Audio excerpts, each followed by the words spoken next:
we're going to get started in a couple minutes, so let's make sure we can find seats for everybody. So work your way over here, please.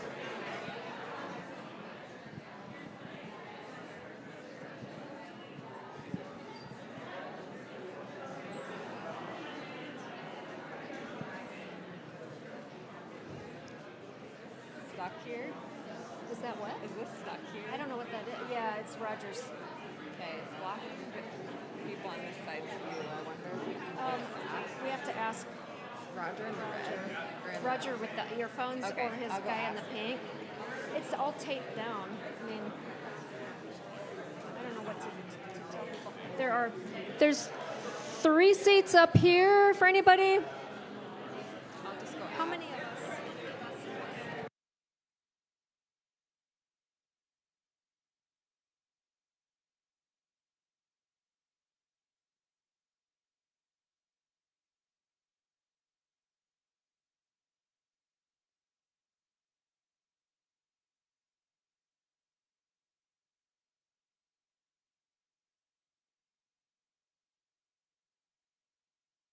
We have 3 seats in the front row if anybody wants to come up.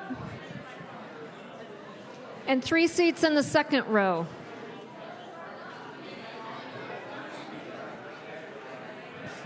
Three seats in the second row, 1 here and 2 over there. It's great to see the crowd. We're just trying to find a seat for everybody.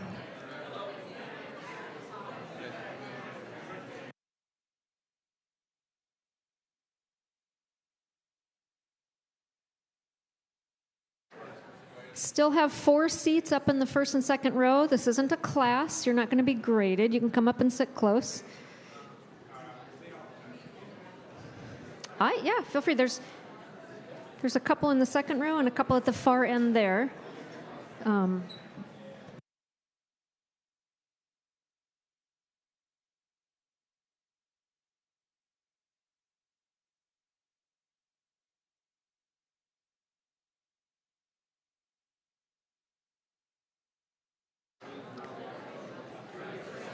Those of you standing, do you want to sit? There are a couple seats here still up here.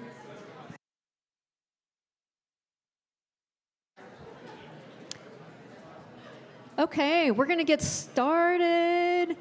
Welcome, everybody, to Iowa State University, to our Economic Development Core facility where the Papa John Center is located, and just welcome to campus. We're excited you're here. Those of you who are community members and friends, thank you. Raise your hand if you're a community member, friend of the program, college partner, contributors to our program, program mentors, educators, professional service providers, those of you who have worked with our students, CyStarters alumni. I expected that. Yep, I expected applause. Parents, grandparents, siblings, friends of our CyStarters, welcome. This is probably your first visit here, so we're glad you're here. And you, CyStarters, we're glad you're here today. Yay.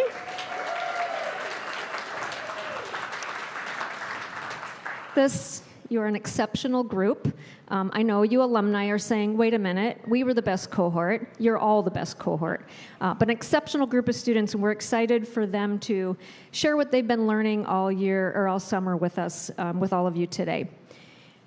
We have the opportunity today to kind of celebrate. If I can turn this on.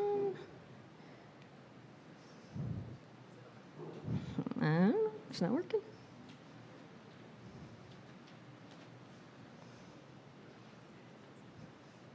Is it the other USB? Got the technical stuff all down as usual? Do you want to just hit the slide?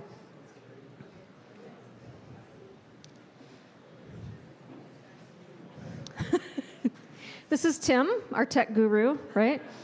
Applause for Tim. He's going to make it all work.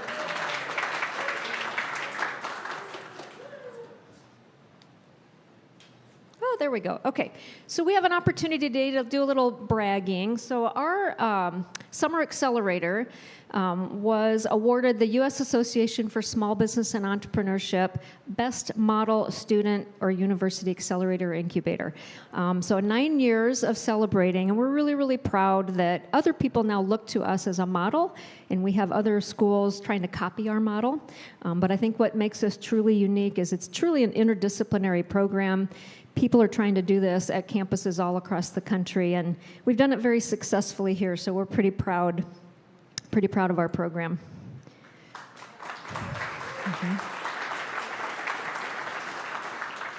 And although we have a few people that are core to leading CyStarters, everybody on our team at the Papa John Center contributes in some way to the success and involvement of this program.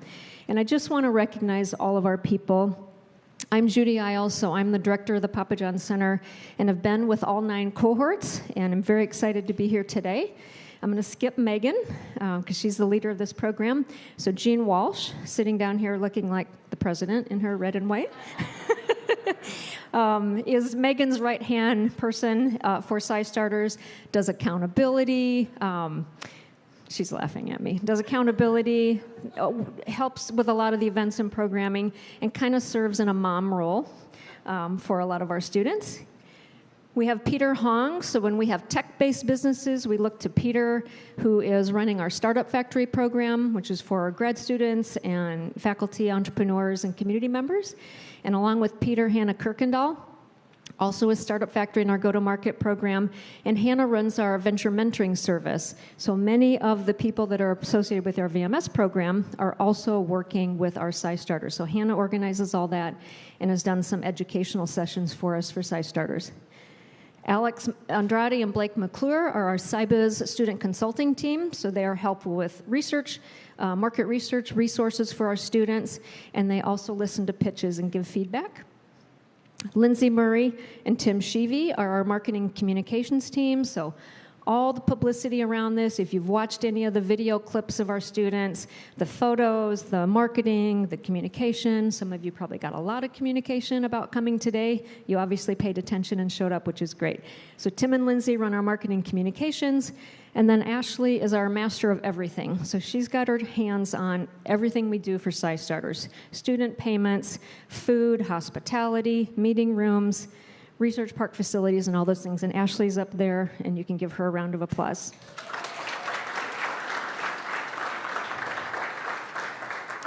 But really the most important member of our team when it comes to CyStarters is Megan Grettinger. And down front, and you're going to hear from Megan today, she'll lead us through this program. Megan was a CyStarter for Cohort 1. So when we first started the program, she's one of our cohort members and now is leading our program. She spent a significant amount of her spring and summer organizing this program. There is a lot. I think you asked the students. There was a lot of programming, a lot of coordinating and organization. Megan is very, very organized and had a great program. And to be honest, she actually works on this program year-round. So a lot of the programs we do throughout the year are vetting students to actually be qualified to be in a CyStarters program. So Megan's amazing. And we owe our University Model Program Award winner in large part to Megan. I'd love to give her a round of applause.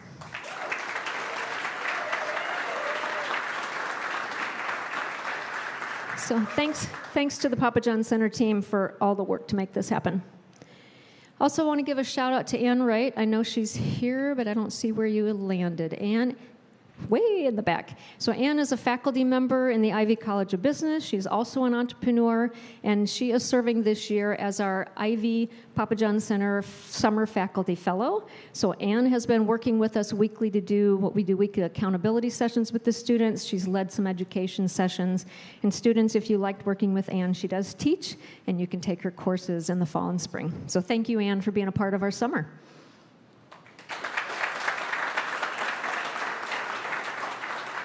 So this program started in 2016, and we had no plan, no funding, and it has become literally a university program. and it would not happen without the support of all of our undergraduate colleges.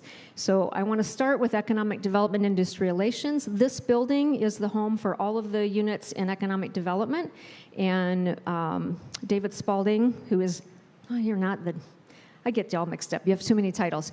Economic Development and Industry Relations was really the first unit to provide funding to kick off CyStarters in 2016, and continues to support that today, as well as the people in this building, which I'll introduce in the next slide.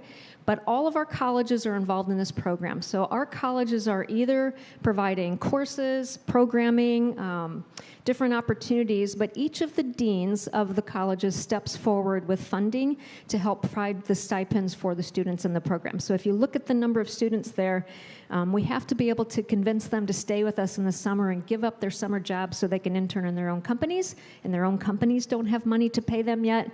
So we really, really rely on those colleges to support that. And so all of our colleges, we call them part of our Start Something network at Iowa State, are a really key factor in offering this in this program. So a big shout out both to EDIR and our College Start Something programs. You can give them a applause, yes. And I kind of mentioned our partners here in the building. So our Small Business Development Center, this is the part of the research park, which provides space for our students. The Office of Commercialization Innovation, so helping students understand intellectual property. We partner with our Student Innovation Center on campus. They have all the maker spaces for our students to be able to use to create things. And we actually partner with our, formerly known as the Ames Chamber, but the Ames Regional Economic Alliance, or Ames Alliance, and we partner with them and bring our students to 1 Million Cups presentations every Wednesday morning to present to our community. So just a great opportunity to develop relationships all across our community to support our students. So thank you to our partners.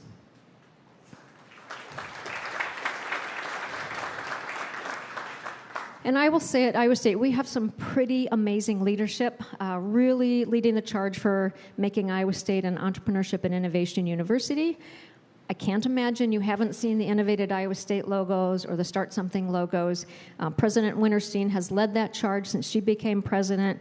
But another one of our really, really key leaders is David Spalding, multiple titles. But he's one of our biggest supporters, and I want to introduce David today. David Spalding is the Raisbeck Endowed Dean of the W. and Jerry Ivy College of Business, also serving, because apparently being dean isn't enough, also serving as the interim senior vice president for operations and finance, and has served as our vice president for economic development and relations for many years. So David apparently has an entrepreneurial spirit because entrepreneurs like challenges. They never say no to things. They try to do too many things. So David, kind of you're an entrepreneur within our university, or an entrepreneur as we would say. But he's been a great leader and supporter, and we're happy to have him here.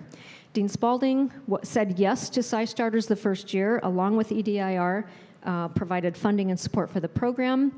If you're not familiar with the Ivy College of Business, under David's leadership for the last 11 years, has led the college to be really well recognized. They have really ranked programs for undergrads through PhD students across all of the disciplines, but particularly with entrepreneurship.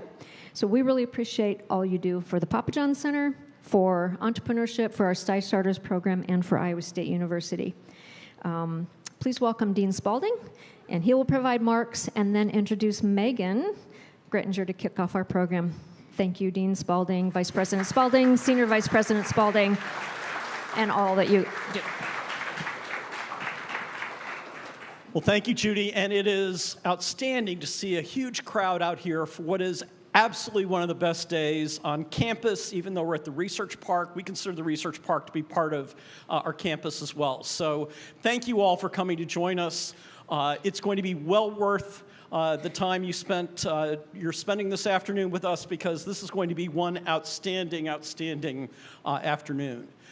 So we are blessed here at Iowa State with great senior leadership around the entrepreneurship concept, theme, programs in President Wendy Winterstein. President Winterstein was formerly the Dean of the College of Agriculture and Life Sciences, worked closely with the other deans to help elevate these programs, and has done even more for us as president. And unfortunately, she's got another obligation, so can't be with us this afternoon. But she had a chance to meet with the CyStarters earlier this summer, had lunch with them. I think that was a group picture with them after that lunch that you saw as part of the opening slide. We are enormously proud of the program that we have here in the Papa John Center for Entrepreneurship. This is one of the best programs in the world. Now, I used to say that with nothing providing outside validation, but I believed they were the best in the world. And we have now gotten the recognition to show it. Judy mentioned that USASB award for the top student accelerator program, but 4 years ago we won the USASB award for the very best undergraduate entrepreneurship program in the country. And USASB is the organization of educators in higher education teaching entrepreneurship, so wonderful recognition from that group. The following year, in really an unprecedented back-to-back situation, the Global Consortium for Entrepreneurship Centers, which is 240 entrepreneurship centers from around the world, named the Papa John Center here in Ames, Iowa, the best entrepreneurship center on the globe. Yeah.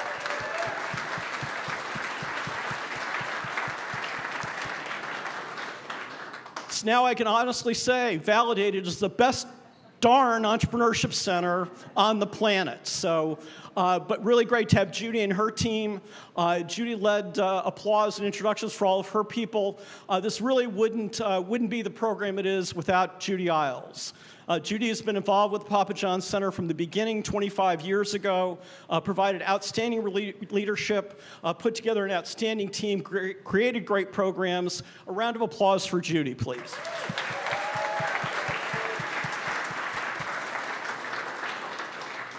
In the Ivy College of Business, if we want a top social media hit, the key is put up something about Judy and everybody comes and likes that post. So it always works for us. It's the best clickbait that we've got, I think. So again, thank you all for being here. Wonderful program, but this is really all about the students, so I'm going to turn it over to Megan so we can get to the students. Megan.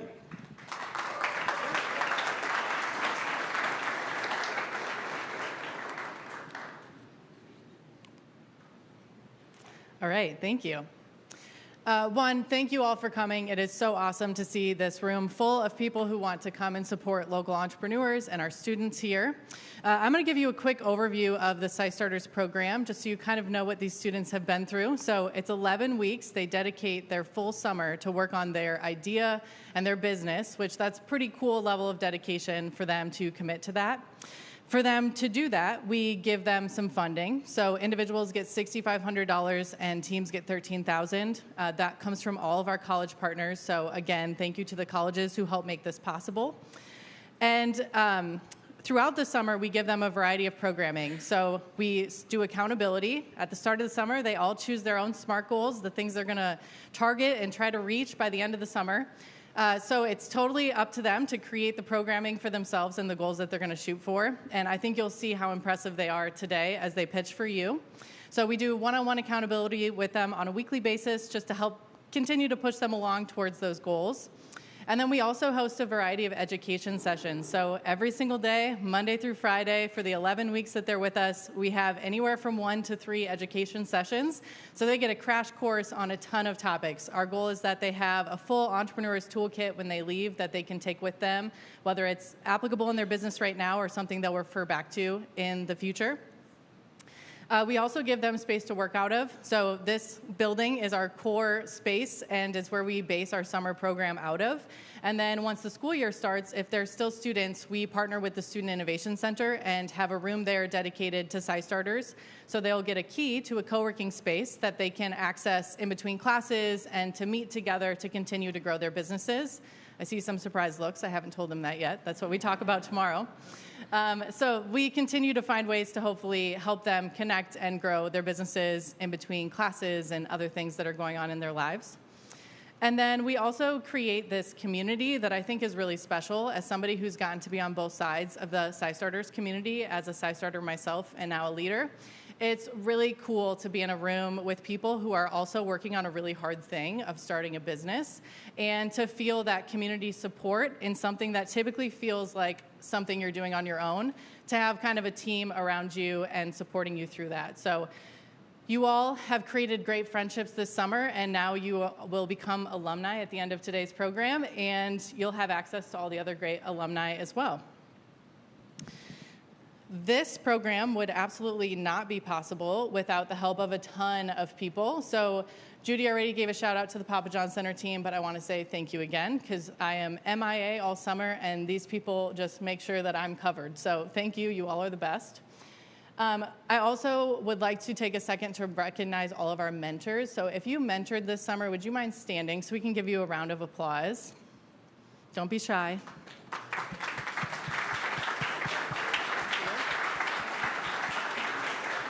Thank you. We really appreciate all of the time and expertise that you all gave. These are people who donate their time to us and are in very specific niche areas that we maybe don't have access to on our team. So really thankful for that expertise.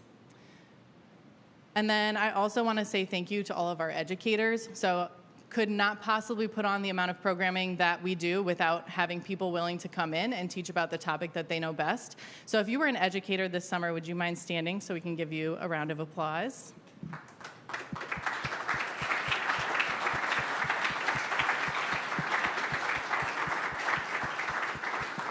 Thank you. We also have professional services throughout the summer. So these professionals donate their time to us and spend a full afternoon meeting one-on-one with every single student in CyStarters.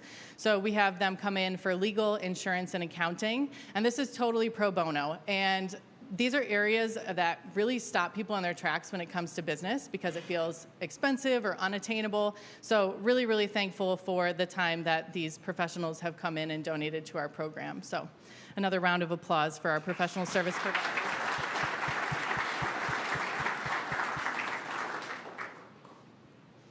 And then I want to give a special thank you to the alumni of this program that just continue to pour in and give back. At the beginning of every summer, I reach out to all of our alumni and ask for volunteers to help with anything that they feel so called to help with. And I get an overflow of emails within like the first 24 hours, and it's always just like one of my favorite days, because it just reminds me how wonderful this group of people is. So for anybody who peer mentored this summer, can you also stand so we can give you a round of applause?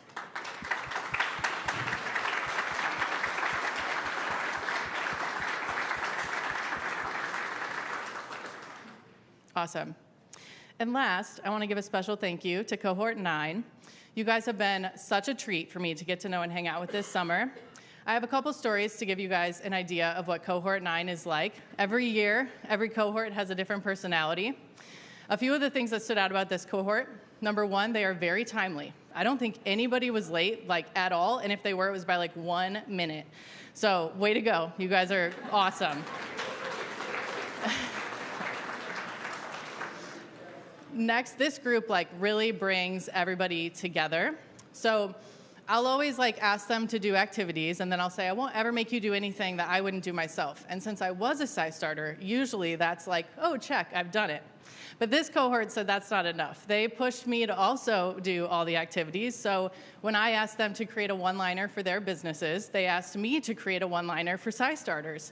And when I asked them to go up and pitch something, I'm getting pulled in to give my shout-outs and asks at group accountability as well. So you guys truly made me feel like a member of the cohort and challenged me in all the best ways. So thank you very much for doing that. And lastly, this group is so thoughtful. Like before today's session, that they should be like very nervous about and like consumed in their own world, they took time as a cohort to come and give thank you notes to all the people on our team that made this possible. So it does not go unnoticed. You guys are so thoughtful and so sweet and just really have been a joy to work with. So thank you.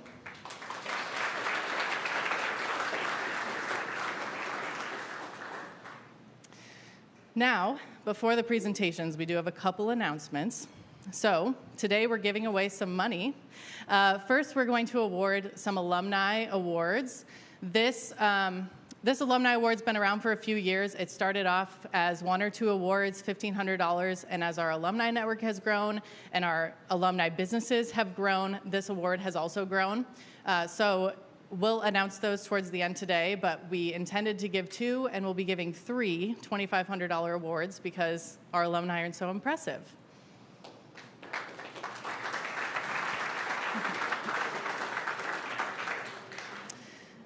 Speaking of alumni, Clayton Mooney is an alumni from the first cohort, and he has Clayton Farm Salads here in Ames, and is just a really great supporter of the CyStarters network. He mentors, he does sessions. If anybody asks advice, he jumps in and takes it. And then another way he gives back is through an award that he's been doing the last 4 years. So Clayton is going to be awarding somebody from this year's cohort that he thinks showcases grit and it continues to hustle towards their business idea. So we'll announce that later after the pitches. Yeah, thank you to Clayton. And then a very special award to our team is the Ted Bear Award. Ted was a member of our team. He was actually the director for the Small Business Development Center and was a huge proponent of CyStarters and a huge help. He was the original accountability partner during the first cohort. He's who I met with for accountability and who helped make my business a reality, cheer me on when I needed to, give me the hard advice when I needed it as well. And just was a wonderful individual. So we are going to award a contributor to the CyStarters program and a CyStarter who we think showcases Ted's characteristics later in the presentation.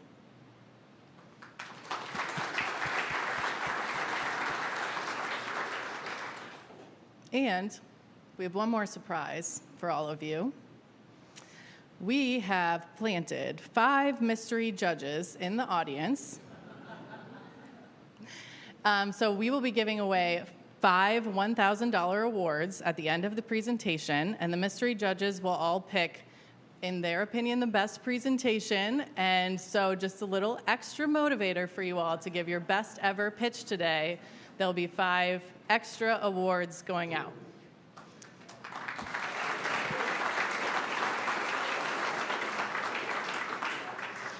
And want to make sure that we recognize and say thank you to Kurt and Kristen Jaden, who made this mystery award possible. So thank you so much for the donation and for continuing to support CyStarters.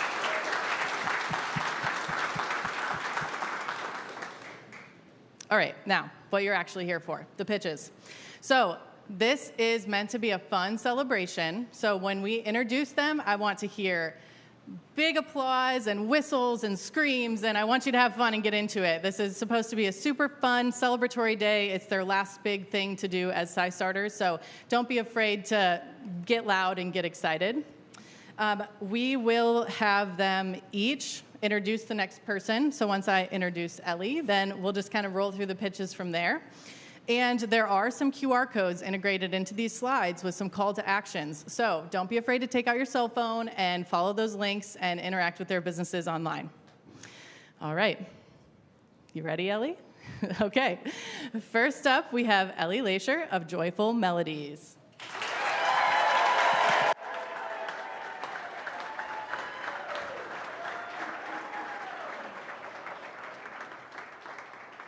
Okay, and before I pitch, I know there have been a lot of thank yous, so I'll keep ours brief, but on behalf of Cohort 9, we just want to say thank you to the Papa John Center and staff and all of the supporters who have made this possible. We've had such an incredible experience. We've learned so much, and our businesses have grown so much, which you'll hear about today, but we have also had so much fun, and we're just so grateful to the people who made it possible. So we wanted to say thank you specifically to the people who are with us every day. So thank you to Judy Isles and Jean Walsh for your constant support and your leadership. We are so grateful to you. Thank you on behalf of all of us.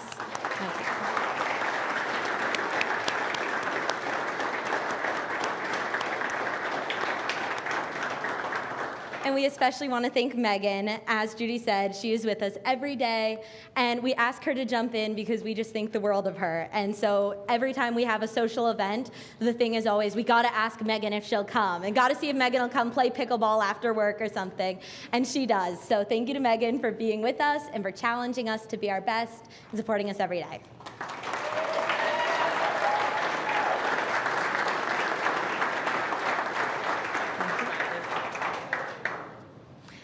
So, like Megan said, my name is Ellie Leisure, and I'm the founder of Joyful Melodies.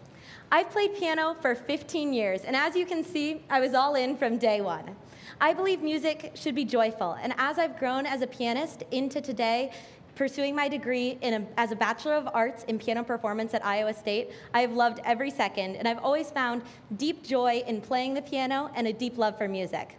That joy has only multiplied as I discovered a passion for teaching.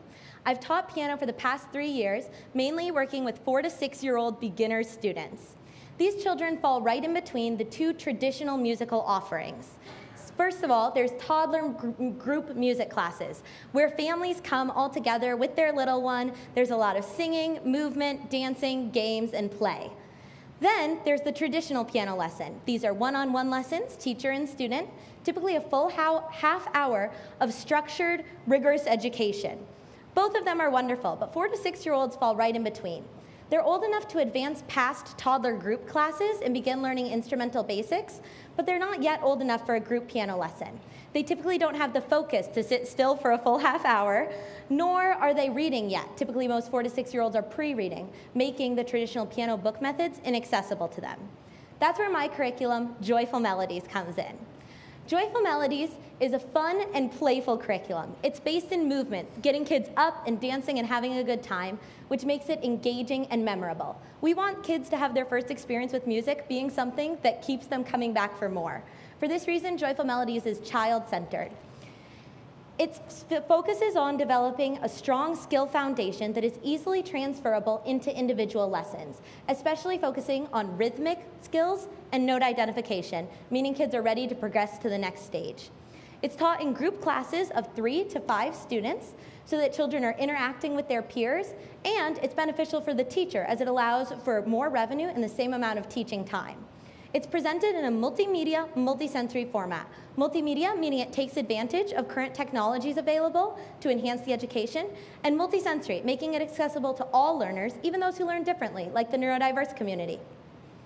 So my curriculum is based in pedagogical research, so the study of how to teach best, and best practices in child development. This is a picture of me presenting my research at a conference for piano teachers this summer, where I got wonderful feedback on how to improve my method. I plan to monetize my curriculum by licensing it to teachers within the nation and selling it to them to teach in their own studios. There are over 13,000 piano teachers in the nation, making this a massive market in which I can scale my business. In addition to the scalable curriculum element, I'd like to have a lifestyle element of my business, which will be my studio. I'd like to teach students out of my own home. This is what I want my house to look like.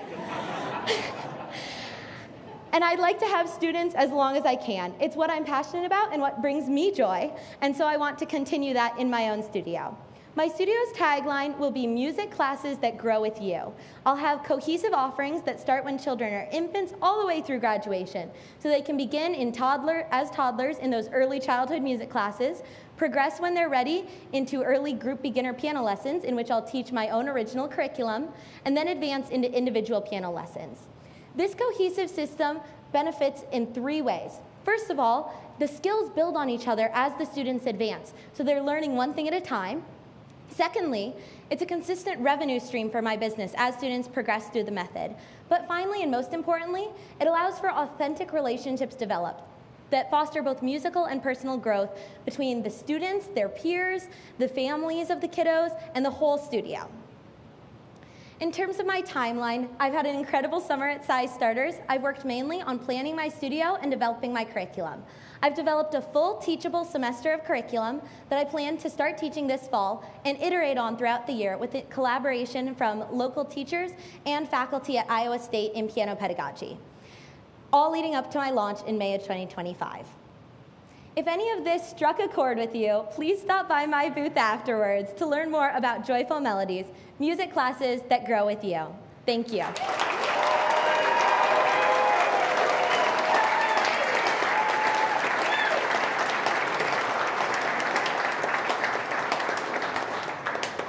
Up next is Chloe Mettenbrink with Socks Up.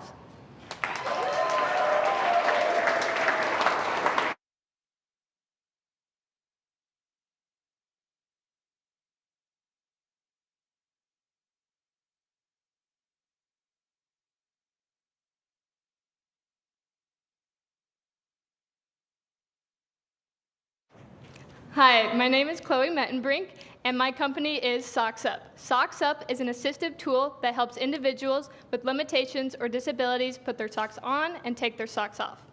So when I was in high school, I worked at an occupational therapy clinic for children. And one of the fine motor skills that we'd work on with these children is helping them put their socks on. We would use this tool to help them put their socks on, and it's on 2 ropes, and essentially you balance it to slip your sock on. And I started to notice that before using this tool, their therapy sessions were really engaging, they were having fun, they were having a great time, and then after using the tool, they became very frustrated, irritated, and I just started to see how their therapy sessions would go downhill from there. So I decided to research, find out what else was out there for children. And while there were devices out there, there weren't any specifically designed for children. So I decided to create one. This is where Socks Up was born. Looking at some of the problem and solution that we have, currently one of the problems is with this tool, you cannot remove your sock. You can only put your sock on, and that's a problem because removing your sock is just as important as putting your sock on. It's also very unstable as you have to balance it using both of the ropes. You are not able to use compression socks with this device, and in some of my customer discovery, I found out that there's a huge need for this, that people are wanting to put their compression socks on using a tool, but their tool is not strong enough, and so we want to create one that works for that. And then also, there's nothing on the market for children, so we want to create one. So my solution is Socks Up. Socks Up is a stable device that helps you have it easy on and off, removing your sock, and then you can also use compression socks with it, and we want the task to be effortless. So essentially how it works is you will push down on the device, and it will open the device, and then you are able to slip your foot in just like that. And as of today, we were able to get our 4th prototype back, so if you would like to come see the 4th prototype, come visit me back at my booth. So a little bit more on the product design.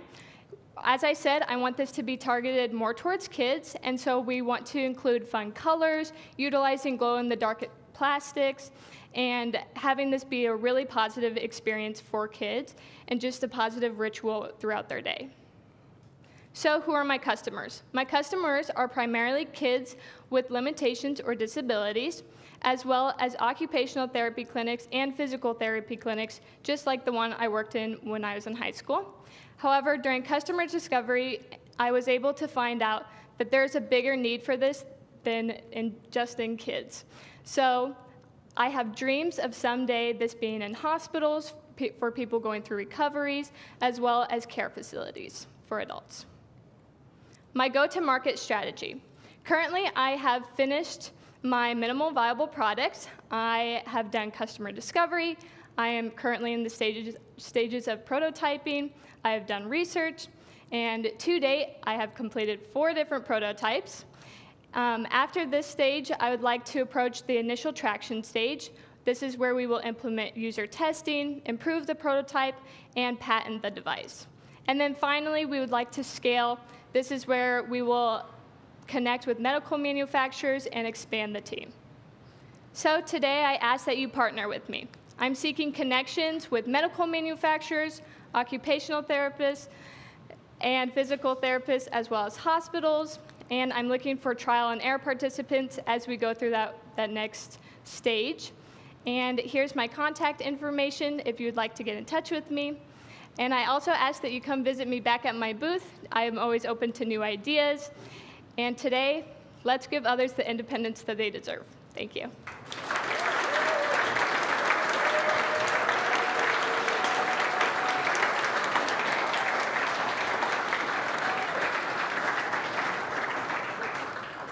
Up next, Alana Corwin with Apricity.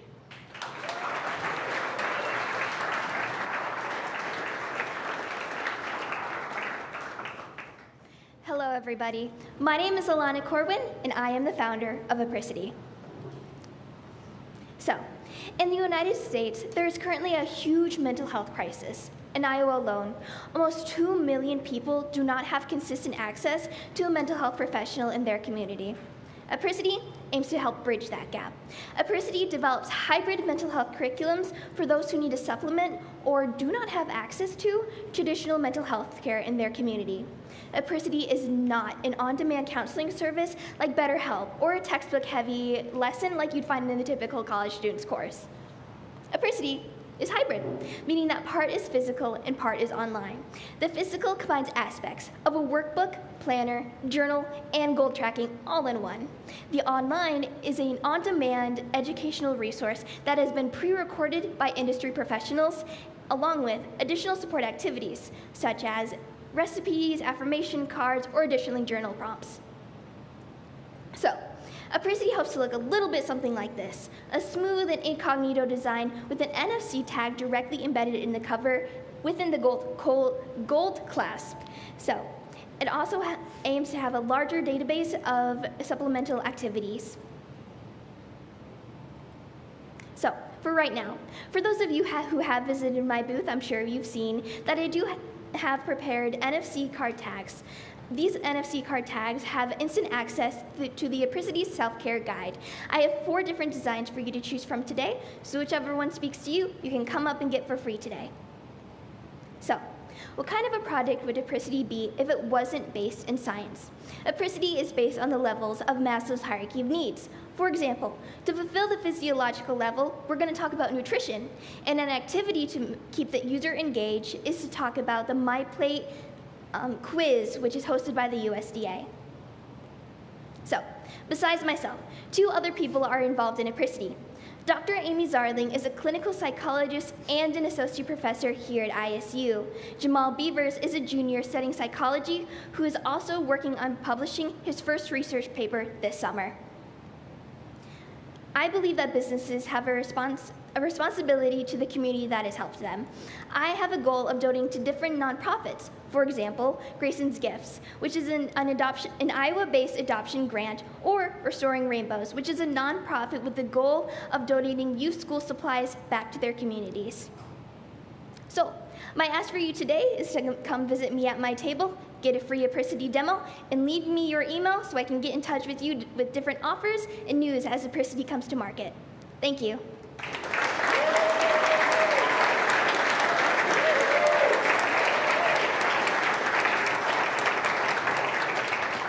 So up next is Grant Viestra and Zane Lenz with Frozen Gains.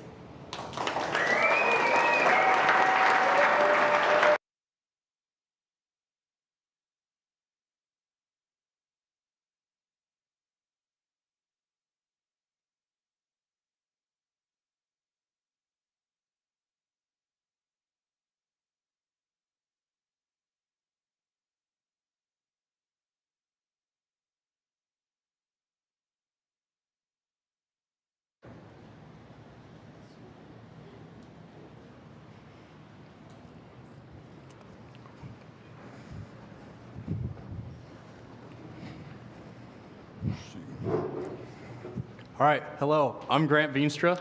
I'm Zane Lenz. And our company is Frozen Gains. We're a high-protein weight gainer ice cream for athletes trying to put on muscle mass. So, what if I told you that athletes were only getting 56% of their daily calorie needs? They're working out, they're burning all these calories, but they're not putting anything back in. The only product on the market right now are these thick and disgusting weight gainer shakes that don't taste very good. But don't just believe me, I brought a little demo. This is how much powder goes into one of those weight gainer shakes. 1 serving is all this powder. And you might think, hey, Grant, does it dissolve really well in water? No, it does not. So I brought one of these shakes just to show you how bad this is. So it's this thick, like pancake batter stuff. I swore I'd never drink again. Dean Spaulding, do you want this for the ride home? But if you really want to see a picture of the problem, it's this. This was me before any protein products. And he could hardly push the lawnmower, let alone compete in any sports. So that's where the big issue is, and that kind of leads us into our story a little bit. So growing up, all I wanted to do was play basketball. I wanted to play basketball, college basketball.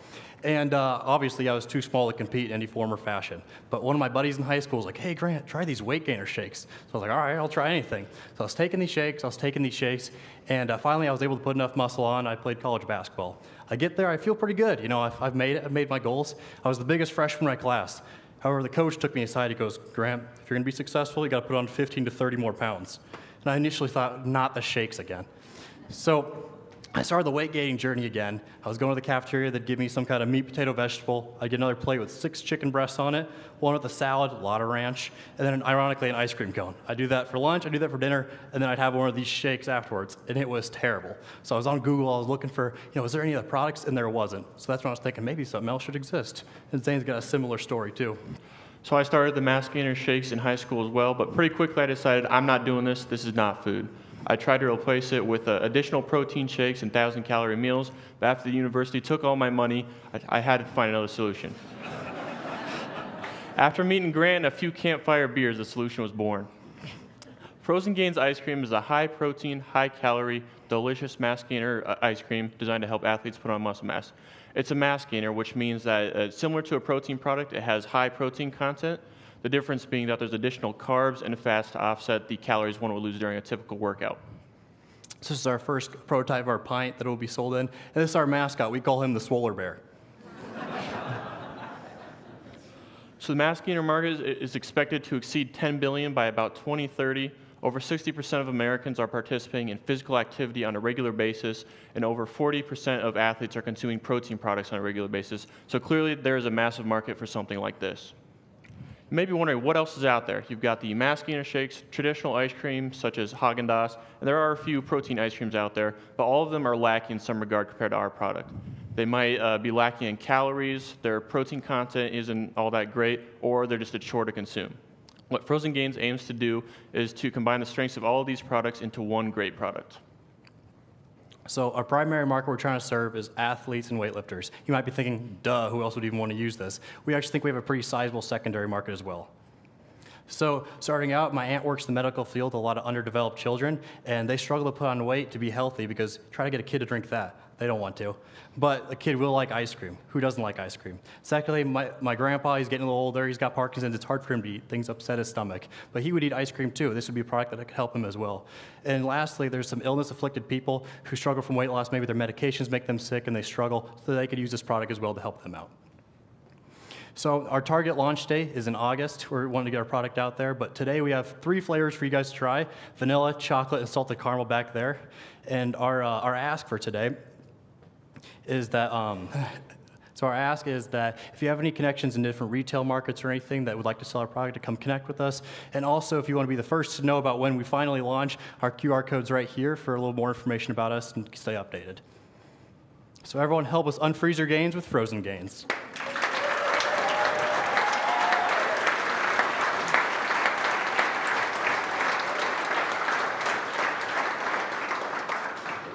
Up next is Jonathan Doron with TagLink.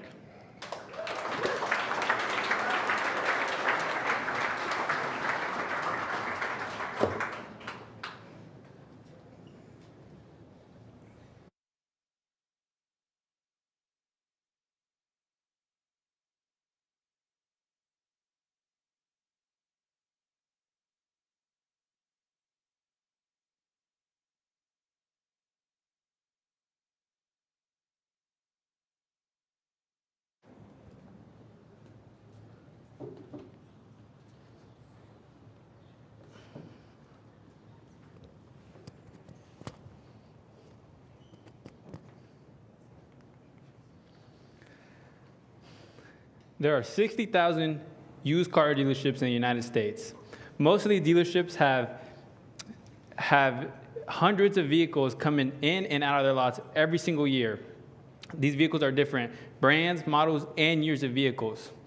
And whenever a vehicle does come into the lot, the owner has to write on a sheet of paper all the vehicle information, all the make, model, and year, and all the needs and repairs that the vehicle needs. After that, he takes the form and has to deliver it to the mechanic. And the mechanic can be either located in the same building as the dealership or located elsewhere. There's a lot of problems with this. First, The paper can get easily misplaced, oil can get spilled on it, and it can also get very messy. Now, as I was doing some customer discovery earlier during the CyStarters program, I talked to 30 other dealerships. 29 out of the 30 dealerships had a pen and paper system to keep track of information and data about their vehicles. Not just that, but over 50% of them were interested in my early startup. So I came up with a simple solution called TagLink. TagLink is a phone application that allows users to store and retrieve information more efficiently. For example, let's say that I'm a mechanic. And as a mechanic, I'm approaching the vehicle that has a tag to it. I pull out my cellular device, I tap the tag, and then as you can see here, I'm then linked to a file with all the relative information I need to know. So where that does it need suspensions, does it need a detail, or maybe even a quick note. With this simple solution, not only one, is it going to save them a whole lot of time compared to digging through a stack of papers looking for that right sheet, but two, save them resources. They're not going to need to use paper as much, no more ink, no pens. And overall, it will improve their efficiency and overall workflow. Now, throughout my progress with this project, back in March, I started development. And 2 months later, in June, I was able to launch my minimal viable product. And following that, I was able to get beta testers, and through my customer discovery, I was able to receive feedback and better my app for my future customers. And just last week, I was able to officially launch on the App Store officially with my brand new application. Now, from here on out, I plan on getting connected with other dealerships and being able to grow TagLink. So for my revenue structure, there will be an upfront installation fee just to get them all set up, get their account ready and the servers ready. And following that will be a monthly subscription just to maintain the servers and keep pushing updates.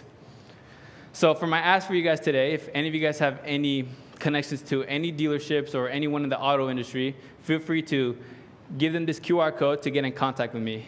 So let's revolutionize the used car dealerships by turning this into this. Thank you.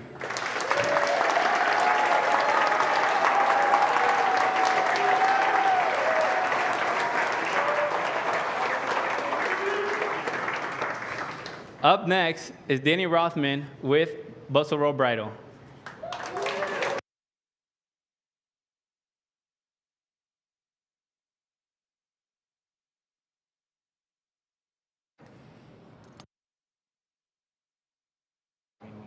Yes.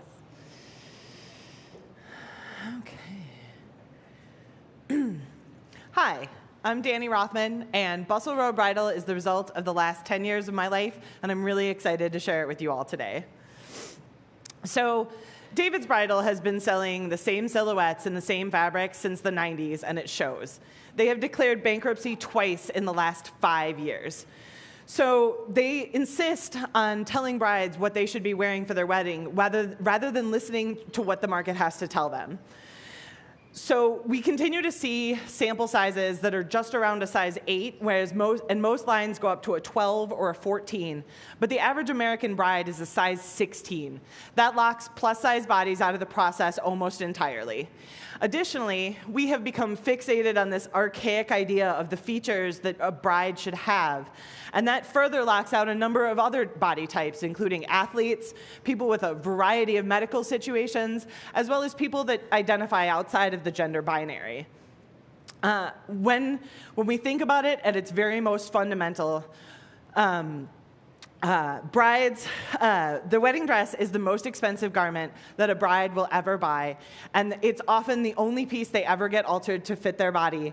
And then they're going to put all that time and emotional energy and often a couple of $1,000s into it. They're going to wear it exactly once, and then they're going to banish it to an attic or a basement forever, because society has decided that the only acceptable place for you to wear your wedding dress is for Halloween.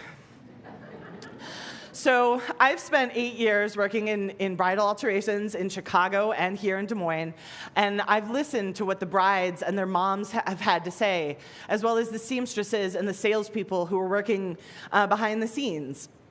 And what it comes down to is that most brides do not want an heirloom. 92% of brides in a 2023 survey said that they purchased a dress for their wedding because they wanted to show off their own style. Additionally, we've seen a generational shift away from formality. In that same study, 65% of brides self-reported that their wedding was semi-formal, and the same number of grooms said that they wore something less formal than a tuxedo. Many of them purchased a three-piece suit. So that meant that they got a jacket and a vest and a pair of pants that then went into a capsule wardrobe and can be combined with a variety of things they already own so that they can wear in business and semi-formal situations for years to come, adding value to those garments. So let's do that with bridal. We can make it in color so it's not forbidden to wear in public and you can take care of it without showing every stain. We can do it in different shapes of bodices to account for different body styles as well as measurement-based sizing instead of these weird made-up numbers that women have to use these days. On top of that, we can design practical features in like pockets and the ability to wear a bra. And then on top of that, if we use a cellulose-based fabric, that's a renewable resource that only gets more comfortable every time you launder it, like cotton. So this summer in CyStarters, I've used my time and my money building out a storefront in my home so that when I graduate, I'll be able to hit the ground running. On top of that, I've also set up a website, building a cohesive brand across a physical and online space. And I developed the outfit that you see today, showing product viability for both a modular outfit as well as 100% bamboo viscose. Then next semester, I'll be using my final semester in school, focusing on designing the prototypes for my garment line and getting those ready for manufacturing. And then when I graduate in December, that allows me in January to open that storefront out of my home and provide custom and a la carte bridal alteration services, as well as what I call vintage dress reimagining, which is a creative collaboration between the bride and the seamstress that allows them to take some of those heirloom pieces that they might have that have been usually slightly damaged beyond repair, or they're drastically missized because grandma was a little on the tiny side. And then hopefully that following summer, I'm looking to launch that line of garments and hopefully change the world. So if you come find me, please check me out on Instagram or check out my website and let me show you how reimagining bridal can help everybody feel beautiful in their clothes. Thank you.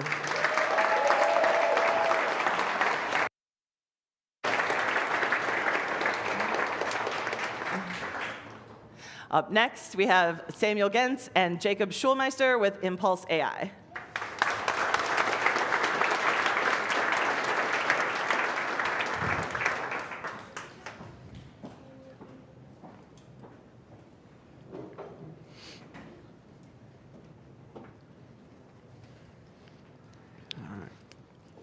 Hello, everybody. We're Impulse AI. My name is Samuel Gens. I'm the UI and UX developer, as well as the business operations manager.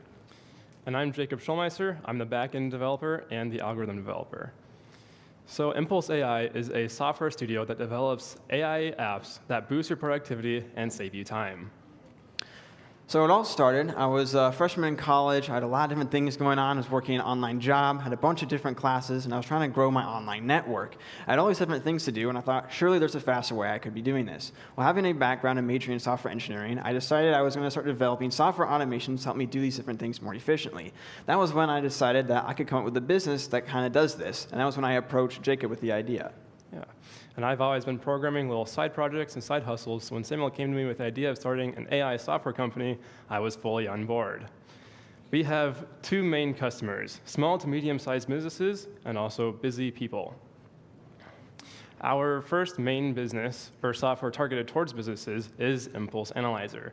This is a database assistant that allows anyone in your company, regardless of skill or background knowledge, to easily access data from your database and to explain it to you, as well as allowing you to generate graphs, charts, and tables. It can also generate future projections to let you know how your company might do in the future based off of how it has done in the past. On the business and individual side of things, we have two applications. AI Reply is currently available on the Google Play Store. We have over 250 users so far. And then we have Impulse Cooking, which is currently in the development stages. AI Reply is an AI generative assistant that allows users to paste in a response that they want to generate a message to. They can then specify the tone, mood, relationship to the person they need a response for, as well as a few other attributes. They can then click Generate and get their message. Users can translate this message into a variety of different languages, which offers for multilingual support, so it really helps boost overall networking. Impulse Cooking is an AI cooking assistant that allows users to create a virtual pantry where they can specify the different foods and ingredients they have on hand. They can specify when this food is going to expire, as well as how much they have of it. They'll then be notified when this food is about to expire or when they're running low on something. In addition, they can specify what cooking utensils and appliances they have, and they'll then be recommended recipes they can make based on what they have in their pantry. If they're missing something, we're partnering with third-party grocery delivery services, so that way they can have the groceries delivered right to their door. On the revenue side of things, we have currently generated over $8,000 in revenue, which has come from creating custom software for different businesses. However, we are going to start licensing out this software at a monthly subscription to increase our monthly recurring revenue. On the business to consumer side of things, we have in-app advertisements, as well as premium features that people can pay for on a monthly subscription base. So feel free to contact us on our Instagram or our website, and come talk to us at our table in the back, and join us on our mission to change the future one automation at a time.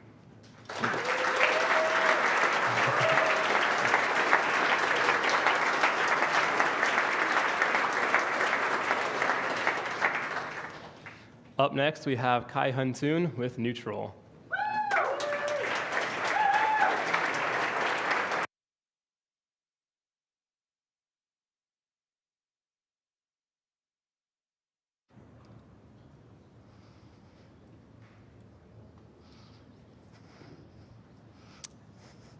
Hello, everybody. I'm super excited to be here with you today and share my startup company, Neutral, which is an adaptable clothing company that's catered towards filling the gender gap between male to female audiences.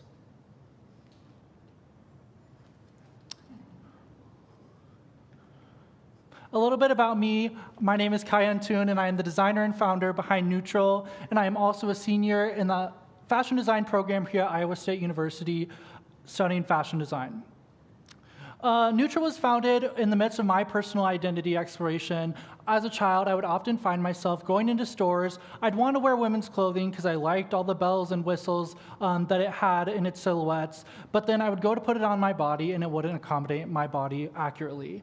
Vice versa, I would go into the men's department and I would find something that fit me well, but I didn't represent how I wanted to express my gender identity. And that is where my startup company, Neutral, comes into play.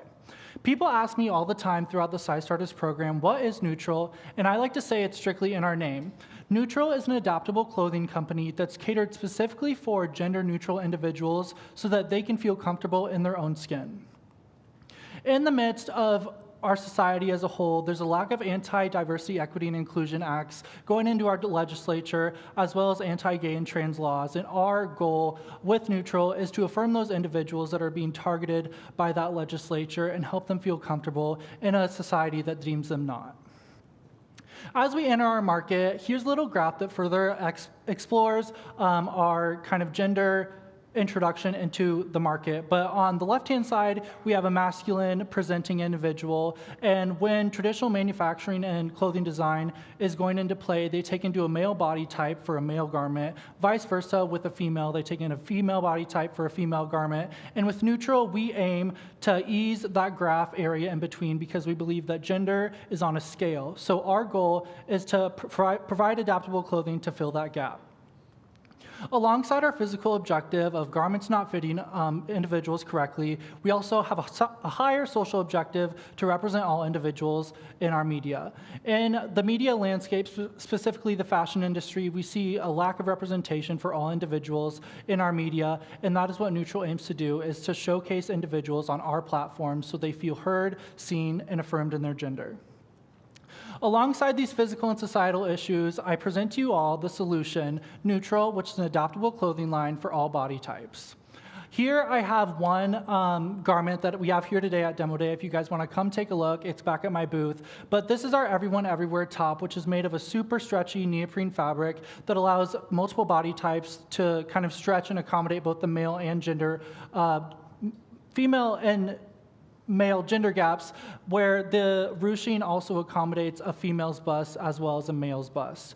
And then in addition, we have the mock neck neckline, which specifically targets the transgender community in aiding them in providing a somewhat of a closure on what would be a typical male's Adam's apple if they don't necessarily associate with that today. People ask me all the time, why now, why us? There's plenty of other gender-neutral designs on the market, and the fact is that there really isn't. People and companies advertise their products as being gender neutral, but the only thing that is making their clothing gender neutral is the fact that it so coincidentally fits both a male and female. And we often see brands creating big garments, like big t-shirts that accommodate both male and female. But what makes neutral different is that we take into account both the female and male markets and create a garment that strictly adapts to both.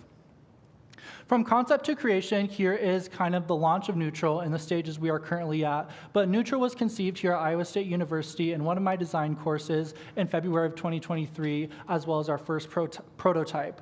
Alongside that, I heard about the CyStarters program and really wanted to get involved, so I fine-tuned my design skills, went through some design engineering, and had my second prototype made. Here we are today in our sales launch, so you can stop by my booth, like I said, come check out our stuff, and we also have things available for purchase. And then at the end of August, we plan to launch our first big round of inventory. And then in the near future, we hope to collaborate with wholesale opportunities to grow our brand. Like I said earlier, I grew up as a kid that went into stores. I didn't see things that accommodated my body correctly. So all I ask of you all today is to make this kid happy and come support our company, Neutral. You can go ahead and scan the QR code, and it also takes you to our website if you're interested in buying our products. Thank you all so much.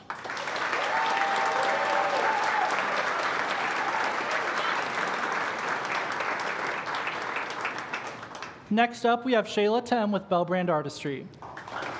Thanks, Scott.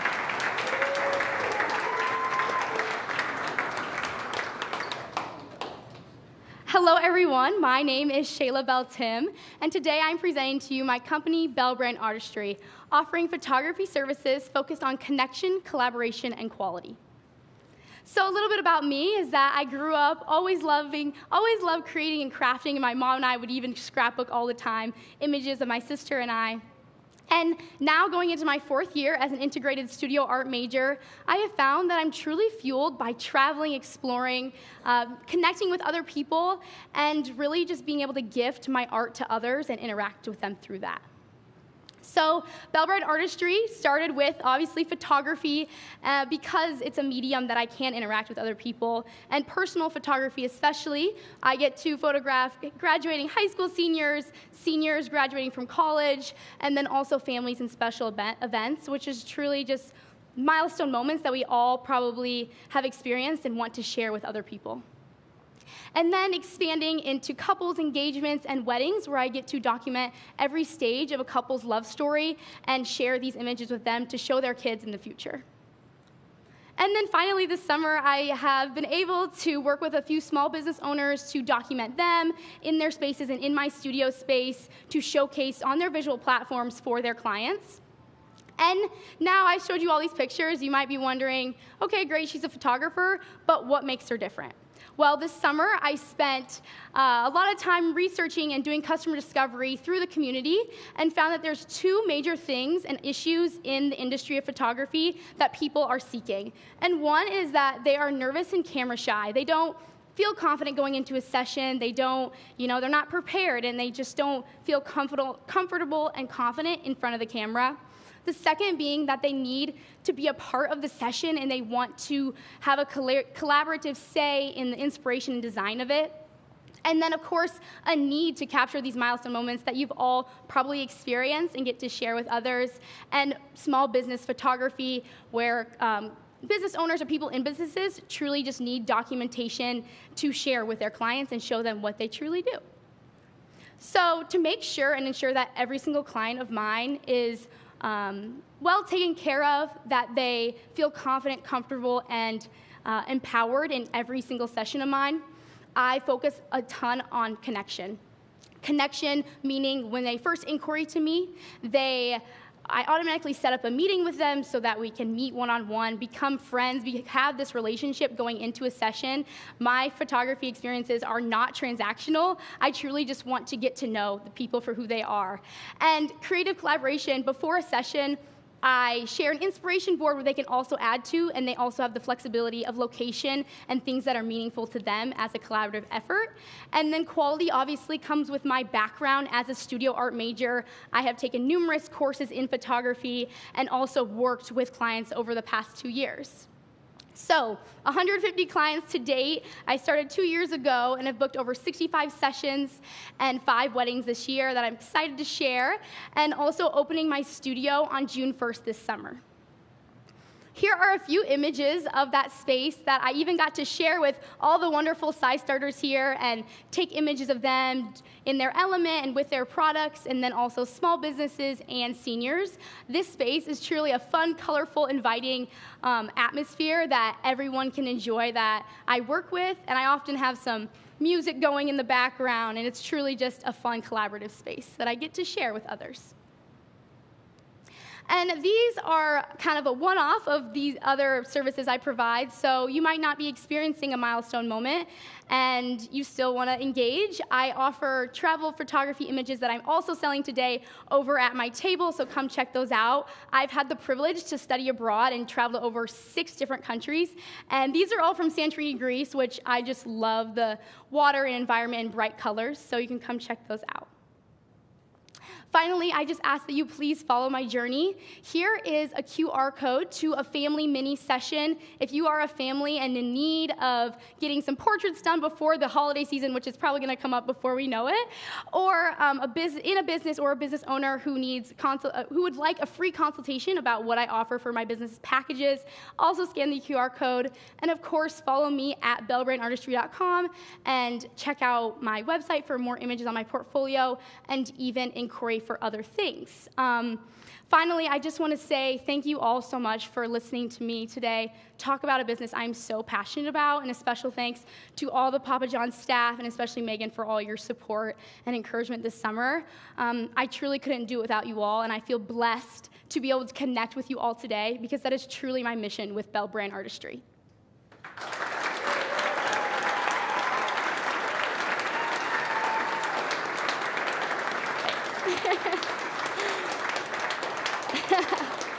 Thank you. Next up, we have Spencer Lease with Songbird Music Decor. Good job.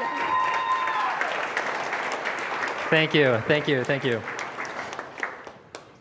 I want you to think about your favorite music.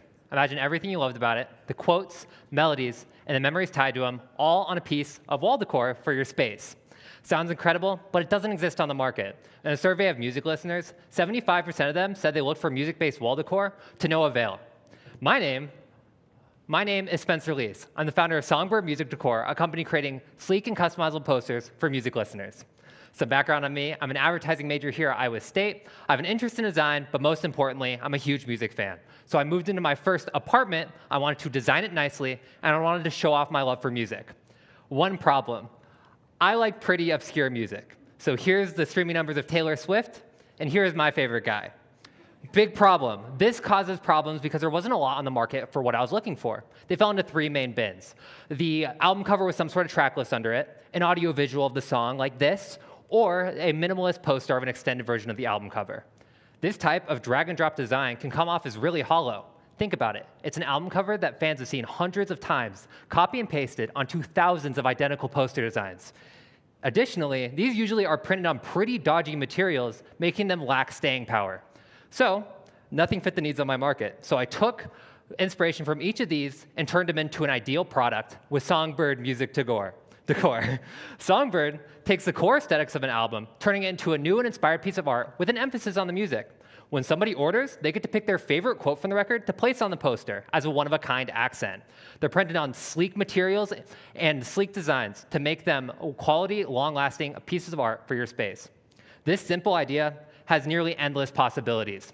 Think about it. There is smaller artists, bigger artists, universities, and even sports teams. There's also there's a lot of different options for formatting, from a whole docket of songs, one single song, or one single line.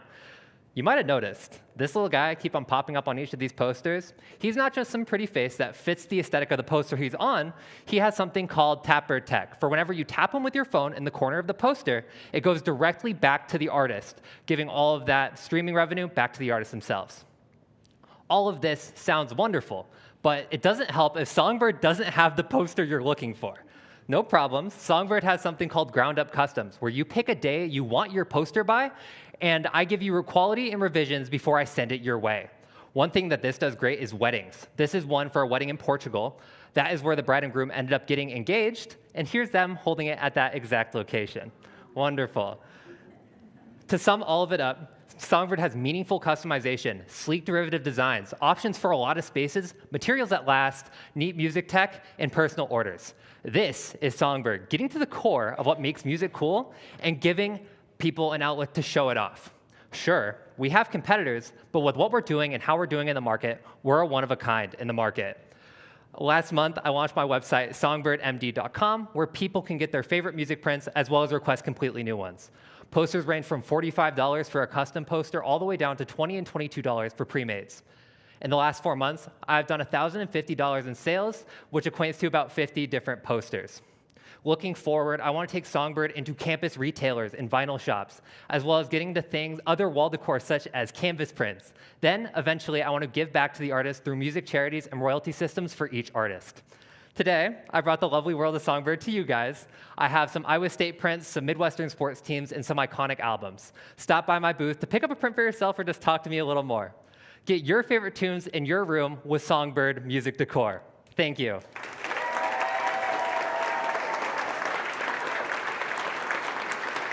Thank you. Up next, we have Ella Schulte with You Mag.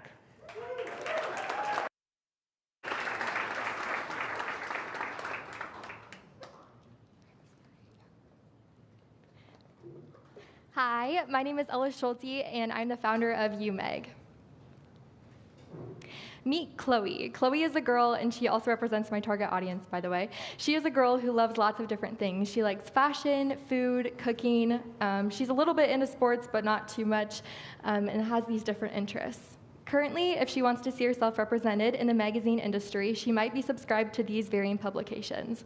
Not only are there a lot of different ones, which causes her to look in a lot of different places for the information she needs, but they also each cost lots of money, which I know better than anyone as a college student can rack up. In addition, if she just moved to the Des Moines area, let's say, she might have to turn to other publications like DSM Magazine or Trend to see herself represented in other content. That also doesn't include if she has any vloggers or bloggers that she really loves that aren't on any of those or aren't seen in any of those publications, but rather are just online on platforms like TikTok, Instagram, Snapchat, Facebook, YouTube, Pinterest, and others. If only there was a solution where she could have all this information in one place and pay only $5 a month as opposed to $50 for each publication. Well, there is. Welcome to UMeg. So you may be wondering how UMeg works. Well, UMeg is a digital personalized publication that allows everyone to see themselves represented in the content they consume. They do this by subscribing on our online website. They then fill out a survey telling us a little bit about them, so everything from your favorite color to your favorite interests. And then, using our advanced curated database, it will create a magazine made just for you. Currently, the causes and categories we have are as follows. Our categories, we have 6 of them: travel, sports, culture, food, beauty, and fashion. And we also have an array of causes. Unlike current platforms like TikTok, where you might be sucked into an echo chamber on your For You page, we really want our users to be interested in the content, but also grow. And so that's why we have the causes, everything from ableism to women's rights. Here's an example of what it might look like for someone. This is working with a local, previous Iowa State student who runs a cooking business called Cooking Combos. He has recipes and everything like that, and that would be an example of what someone might see if you're interested in food. If you look at other people, such as print publications, you don't have that curated aspect to it, and similar to Pinterest, you also have that variety of information, but it's also not rooted in creating actual change in your community. Growing up, I always loved the magazine industry, and I knew I wanted to one day be in it. I currently work as a print assistant editor for Traditional Home, which is a luxury home decor publication, and I also work for a PR firm. But through those experiences, I've seen that there is a lot of room for growth, especially on the advertising side of things. Each year, $5.6 billion are wasted in ads that don't necessarily reach their target consumer. What a better way to do that than have your target audience right in front of you in UMeg? And in addition, each year, the average American spends over $1,000 on media subscriptions, whether that's channels, publications, anything like that. So that would also be lowering this cost. Currently, we are in the summer part of my timeline. We've created the minimum viable product this summer and done lots of outreach as well. And we are hoping to launch officially on November 1st in the fall, and hoping to continue that outreach, working with different local communities and national publications to really create that growth. Currently, if you want to subscribe and help me out, you could fill out the QR code for a free issue. You can also follow me on UMeg by Ella on my Instagram and keep updated on my Weebly. One of my favorite quotes is, "Beauty will change the world." I love this quote so much because I think if it's true, there needs to be some level of grit to beauty, and that is what we try to do here at U. Thank you.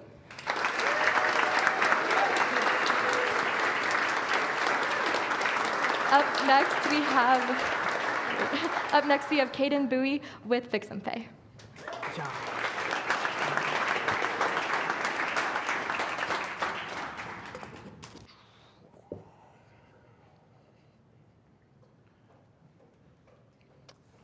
Hi, my name is Caden Bowie, and my company is called Fix and Pay. I want you to imagine that you are a business owner for any kind of business. As a business owner, you are responsible to deal with multiple different things, and you have to worry about multiple different things as well. So what's the last thing you want to worry about? Well, if you ask me, it's your point of sale system. That is where Fix and Pay comes into play.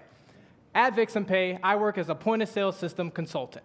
A point of sale system is the credit card machine that customers use to make purchases and that businesses use to make transactions.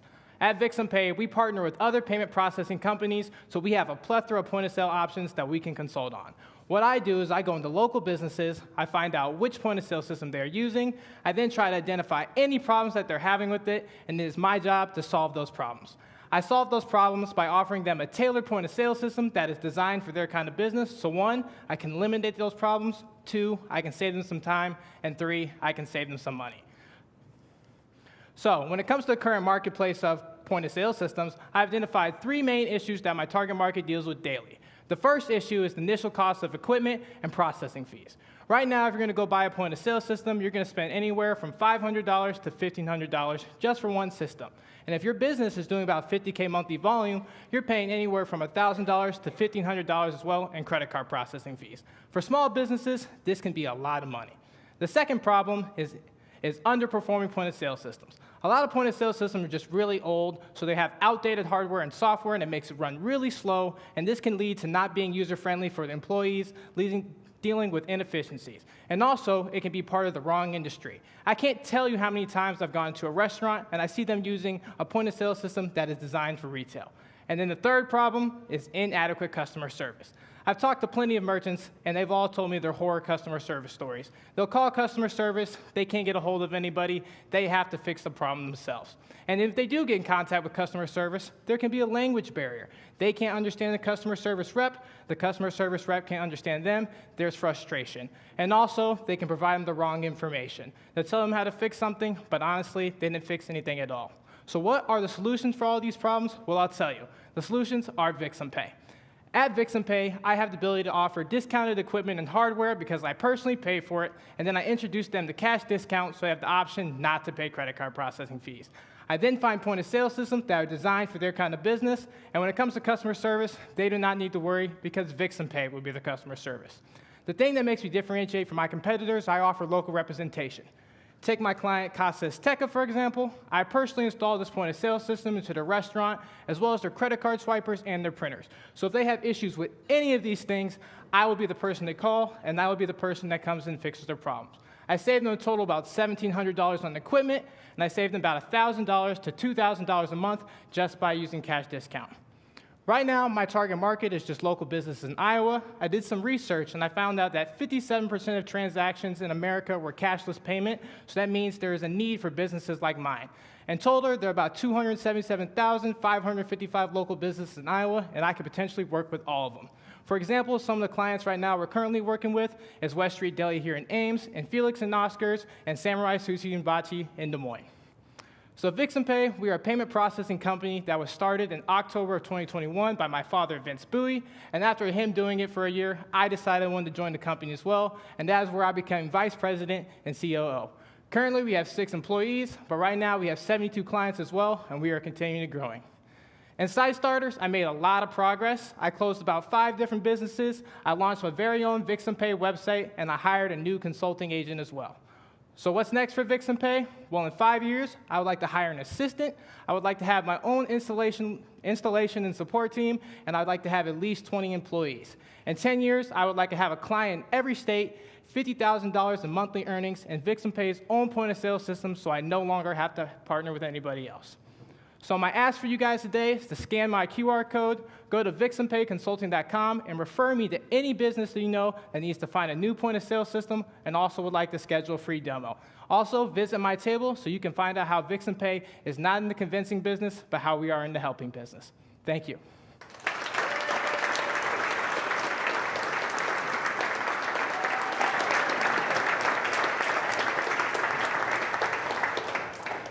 Up next is Tate Zalaski with Z6.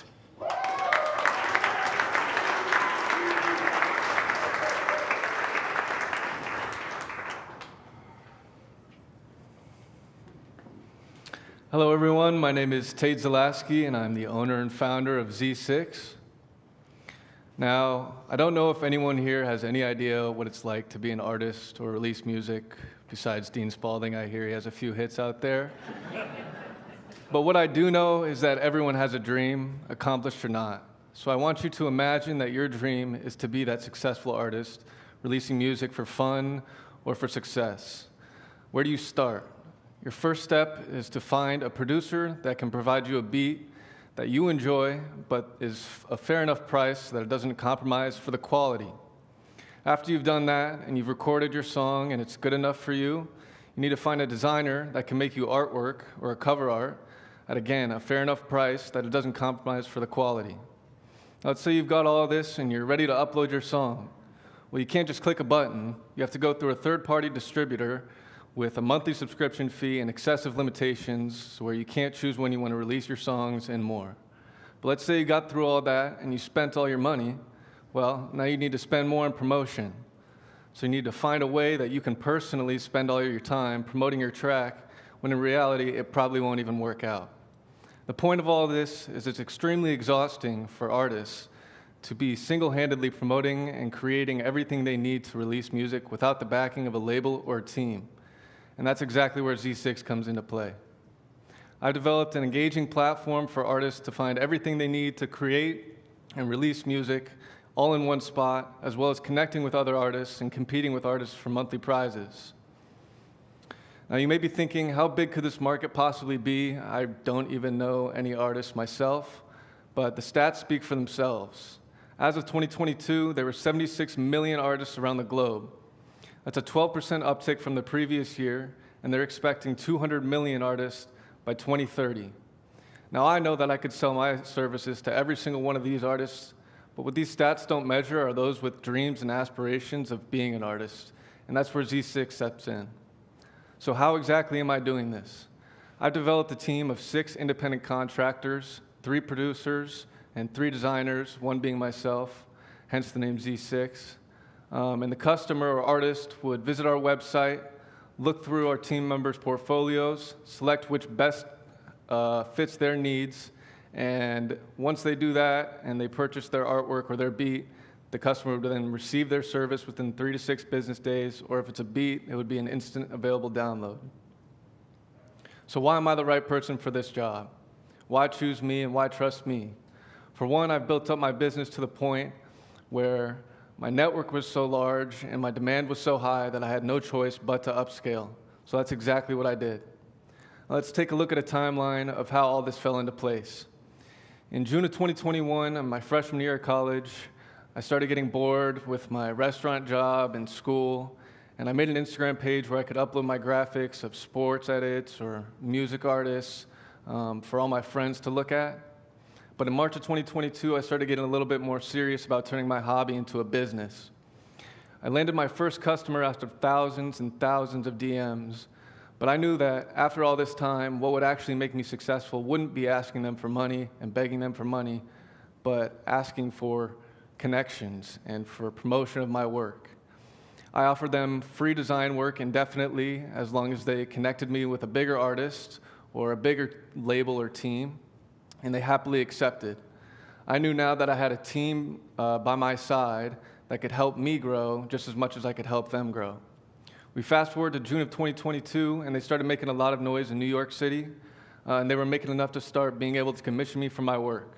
So not only was I making a little bit of money off of this, but I was also seen as a valuable member of a valuable team. We fast forward to November of 2022, and they made enough noise to sign with the largest record label in the world, Universal Music Group, and Republic Records. Now, since I've made these connections with this team and made myself a valuable member, they didn't hesitate to bring me along, and I've been an independent contractor doing work for the biggest record label in the world for the past 2 years.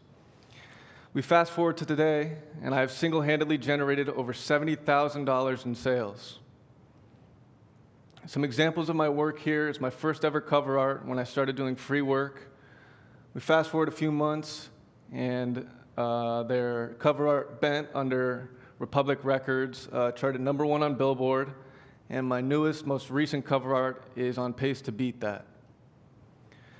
I asked for you to come back to my booth and check out my work, connect with me on all socials, and if you know any artists or meet any artists that want to start creating music, to send them my way to Z6, a home for all artists.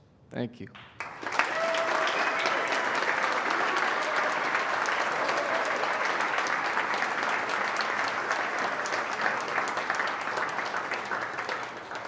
Up next, we have Andrew Walton with Morbid Living.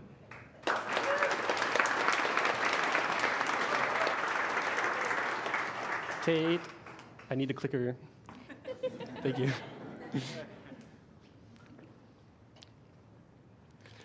Hi, my name is Andrew Walton. I'm a junior majoring in entrepreneurship, marketing, and finance, and my business is Morbid Living.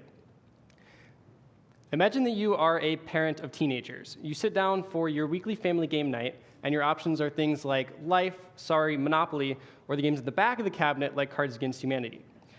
Your children are totally bored of playing these classic family games, but you'd think you'd all be really uncomfortable playing a rated R game together. You just wish that there was some PG-13 game. That's where Morbid Living comes in. Morbid Living is a PG-13 dark humor card game. Think the game of life mixed with Cards Against Humanity. The objective of the game is to collect a job, house, vehicle, and $1 million by performing hilarious illegal activities. You can be a pimp, a pickpocket, a mob boss. You can steal money and cars from other players, burn down their houses, take their jobs, and much, much more. Each game takes just 15 to 30 minutes and is packed with player interactivity. My target market is the parents of kids in high school interested in dark humor. They play party games and usually have some sort of family game night going on.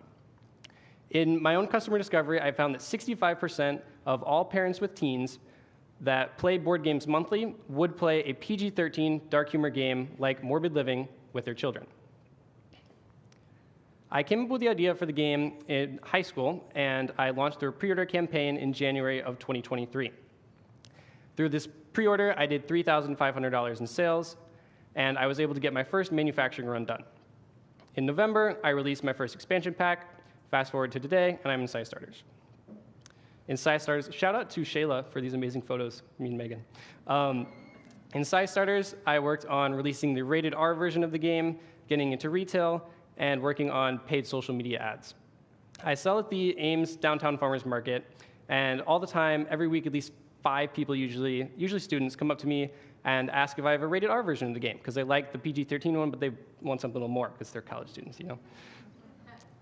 And so I've been working on the rated R version for a few months, and I released it for pre-order this summer. As for my retail, I got into my first 3 stores this summer: Lindsay Lou's, and No Escape Iowa on Main Street, as well as Silver Lining in Pella. As of now, I've sold over 500 games, which is over $12,000. I'm in my 3 retailers, and I've done over 20 farmers markets. I really found this market of family game night. Parents will play the games with their children, and then they'll end up playing with their friends as well, and then their friends buy it for their children, and so on. This cycle creates repeat purchases and expansion pack sales. As for the future, I want to keep releasing expansion packs, different versions of the game, like Wild West, Medieval, and I want to keep expanding into retail and growing through social media. My ask for you today is to connect me with anyone you may know in the board game industry or retailers you know that might be interested in carrying the game. If you don't know anyone like this, however, you can still help me out. The next time you go into a store that sells board games or party games, you can go up to the cashier and say, hey, have you heard of Morbid Living? It's this new game it's this fun new party game that people are talking about. Do you have it? And then they'll probably say no, because you know that they don't have it. And then, and then you can be like, oh, well, you should check it out. It's supposed to be like Cards Against Humanity mixed with like the game of life. And apparently the creator is in Iowa too. At my table, I have a quick game demo set up. I have the original PG-13 version, its expansion pack, and the rated R version available for pre-order as well. Stop by and I can help make your family game night more fun.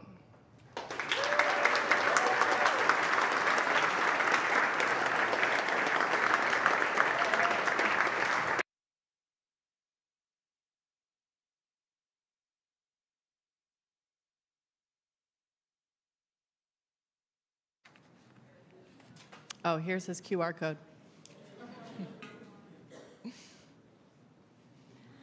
All right, my face hurts. I've been smiling too much. You guys were so awesome. Let's do one more round of applause.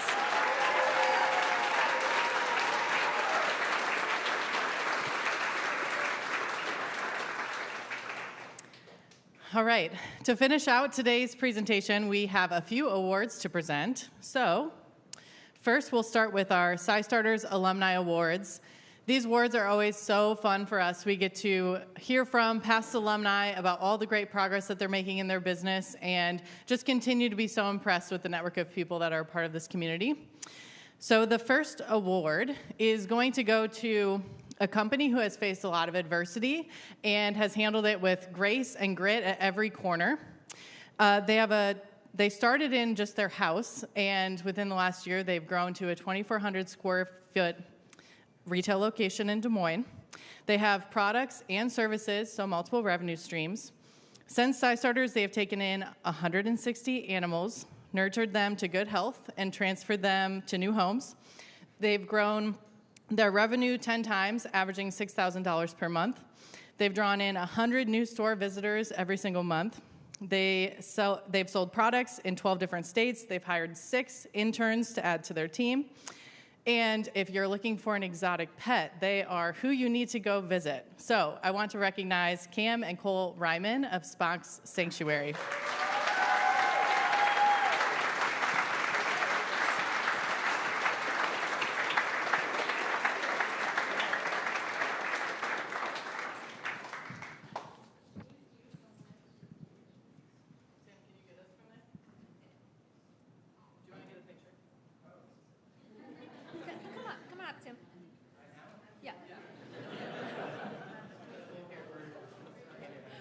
Try to step out of the light there.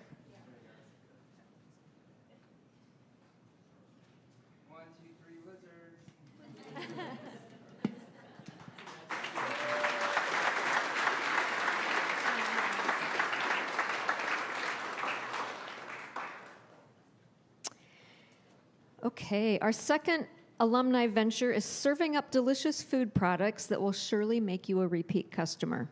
Starting with pop-up events in 2023, this young entrepreneur prepared food products for 18 events, serving over 700 customers and generating about $7,500 in revenue.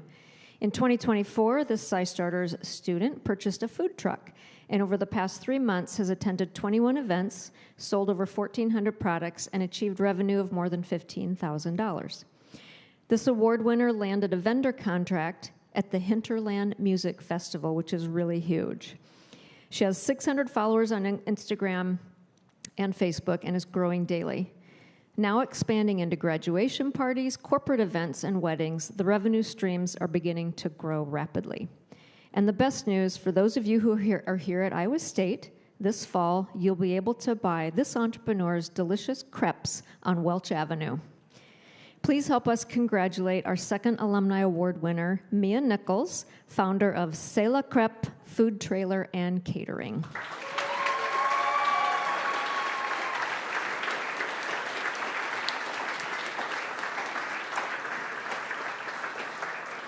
And you're all looking around. Because she's at Hinterland, she's unable to be here to accept her award. So that's a good reason to have to miss today.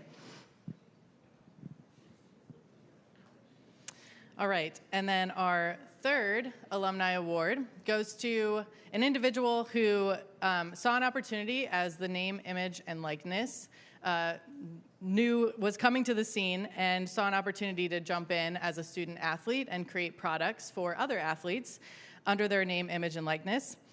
They create products for teams as well as individuals. They have tripled their sales year over year. They are partnering with 2 major universities to offer their full branded clothing for them. They've partnered with 25 different athletes. This entrepreneur's 6-figure business continues to grow every year, and they've also moved into the nonprofit space as well, where they partner to create a shoe drive for kids in need who are interested in the sport. And this student has moved away, so he's actually based in Omaha, but I have to give him a shout out because he always says yes. He comes virtually to our alumni lunches. He was a peer mentor this summer, so he's done a great job of continuing to stay plugged in, even though he lives far away. So the winner of our third award is Grant Stotts of Chain Wrestling. I don't know if he's here.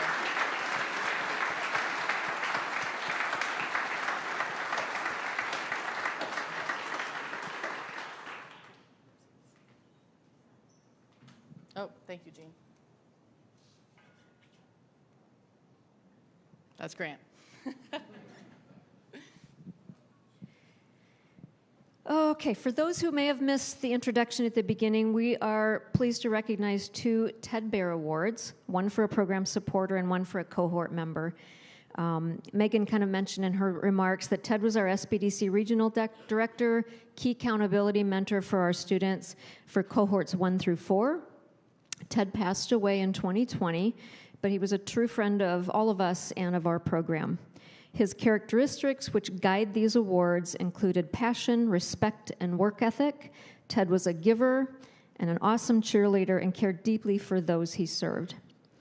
So our first award, CyStarters and the Papa John's Center, have the awesome opportunity to connect with many community members, partners, alumni, business professionals, and we couldn't do our work with this program without these incredibly valuable people and partnerships. Today, we'd like to recognize one specific individual who runs not just one, but several small businesses in the Ames community. This is worth a shout out on its own, but today it's about recognizing someone who says yes often to supporting other entrepreneurs.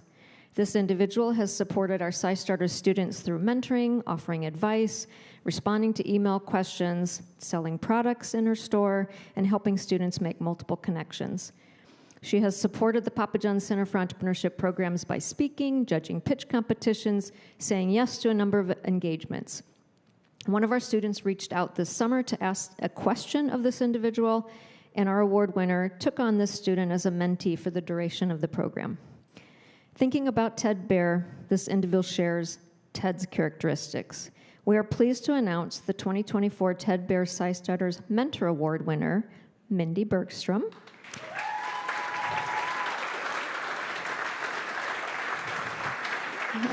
And even today said yes, Mindy, to get her here, would you like to judge the mystery awards? And she said yes, again. Mindy is the owner of multiple businesses, so Nook and Nest, ZW Mercantile, Cook's Emporium, The Recipe, and she just keeps on giving and giving and giving, and you're remarkable, and you do a lot of things. And we have to, so she'll get her award, her name on a plaque that will hang in our office, which we'll get a picture of. Tim. And Ted was very famous for Hy-Vee Salad Bar. It was his favorite place to go eat lunch and also to network and talk business. And many of us had many, many lunches with Ted. So you also get a Hy-Vee gift card. Congratulations, Mindy.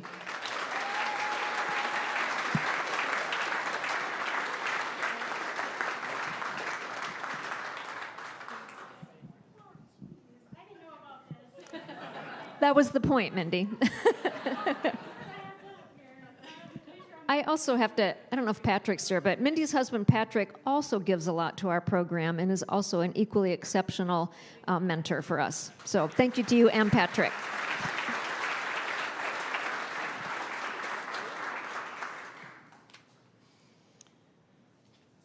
And we also want to recognize, sorry, my notes are out of order, a CyStarters student who exemplifies Ted's characteristics. So the person this year who is our Ted Baer CyStarter is always there to help others and be supportive. They are super thoughtful, taking time to write thank you notes, give little gifts and recognition when time is spent on them. They're so respectful, so hardworking, and always dressed to impress. She was our copywriter, our editor, our interior designer, and so much more this summer. So Ella Schulte, you are the Ted Baer Award winner this year.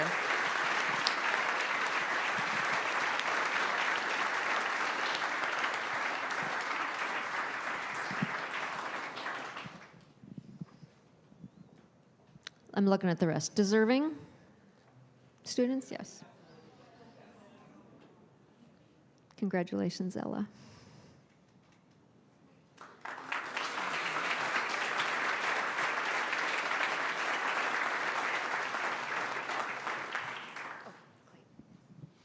And then our last award today, well, before the mystery judges, is the award that Clayton Mooney donated. So like I said earlier, Clayton was a part of cohort 1 and for the last 4 years has been giving this award to somebody from the current cohort who is showing hustle and grit and growing their business. Clayton is the founder of Clayton Farms Salads. So if you haven't, shout out, go to the North Grand Mall area of town and try the freshest salads. He wasn't able to be here today, but he did give us a video. So I'll let him announce it through video. Hi, everybody. I'm Clayton. I'm an alum from cohort number 1 back in 2016. And I know the importance of community support. So every year I like to give out a $250 cash award to a CyStarter who exhibits a couple of qualities. One, they put the customer first because they know the customer is the judge, jury, and executioner of everything they do. And 2, they are full-time on their venture, just grinding through it. So this year's winner of my award is Caden Bowie with Vixen Pay. Congrats, Caden, and keep building.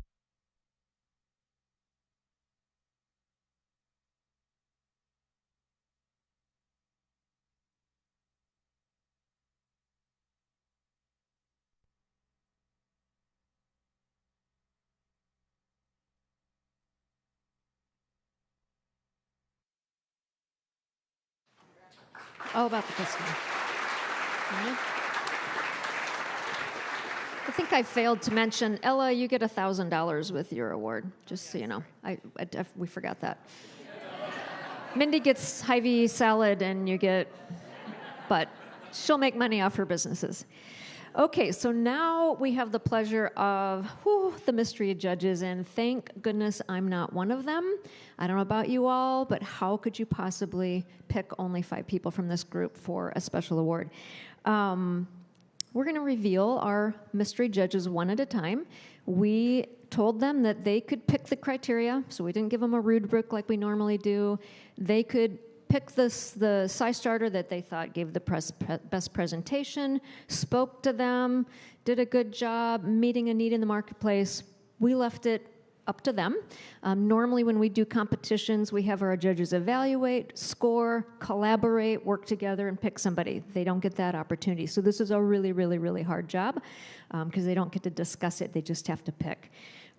We mentioned earlier that Kurt and Kristen Jaden are the really nice people who provided the money for these awards. So Kurt, I don't know if it's easier or harder to be first, but you get to come up first as our first mystery judge.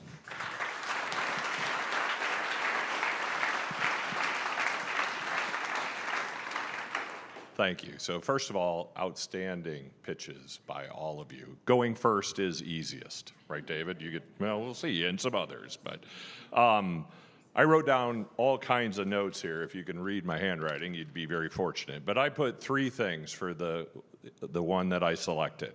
I said their idea was highly creative and unique. Insightful was a word that I wrote down, and it goes back to the unique.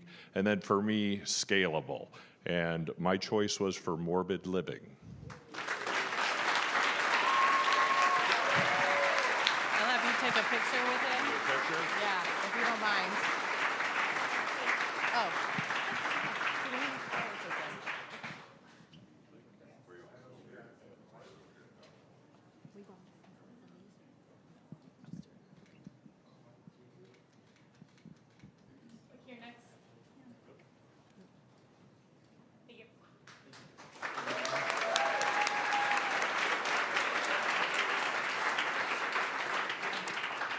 Congratulations, Andrew, and special plug, yes, he has those card games for sale back there. Okay, so as you can see what happens if you're the judge sitting there and you picked Andrew, somebody took that. You have to think again. So this is a think on your feet type of game, I guess, if you will. Our next mystery judge is Mindy Bergstrom.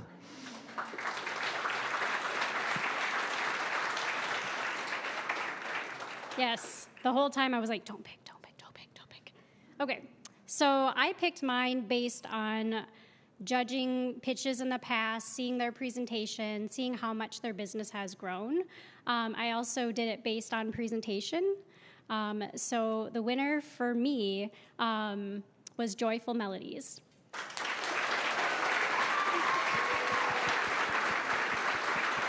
Can I say one thing? Yeah. Okay. Sorry. And I mostly also picked this because of personal reasons. When I was doing piano lessons at age 5, my teacher told my mom, "You're wasting your money with her." So, yeah, I think if there was some sort of curriculum like this, I think that I would actually be a piano player today. Do you mind getting a picture with her? Thank you. Sorry.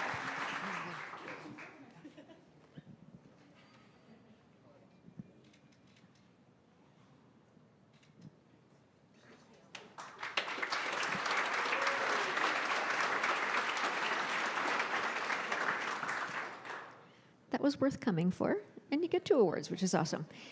Our third mystery judge, so we had invited somebody who knows our program to judge, and this person said, I can't do it. I know too many of the students. I can't be objective. But recommended an Iowa State grad who is here on a reunion, an architecture grad from the College of Design. So Martha Bell is our third judge, so welcome back to Iowa State. Martha is a certified and licensed architect and owner and managing principal of Tilton, Kelly, and Bell LLC. So welcome, Martha, and thank you. Thank you. It was really exciting to hear from all of you. And each time I was sort of approaching this from a personal point of view. And of course, as a business owner, I'm thinking, could they really make a go of it? So in the end, I chose one that had a very personal element to me. I spent time in an inpatient rehab unit this year. I chose Socks Up.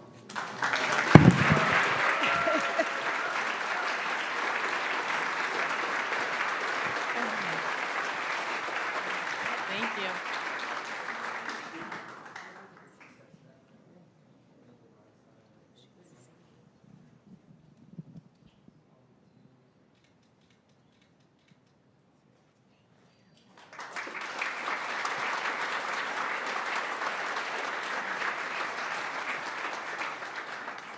Thank you, Martha, and enjoy your time on campus this week. Our fourth mystery judge spends many, many, many hours listening to people pitch, so she's very good at listening, and I would like to introduce Hannah Kirkendall from ISU Startup Factory.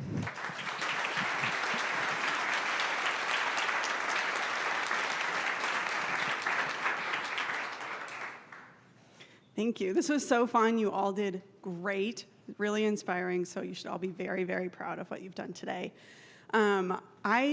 Because I've kind of gotten to know most of you over the summer a little bit, I didn't think too much about how I was going to judge today, so I just wanted to go with my feelings today. So I picked Bustle Row Bridal. I thought your pitch was compelling and fun, and I love your idea.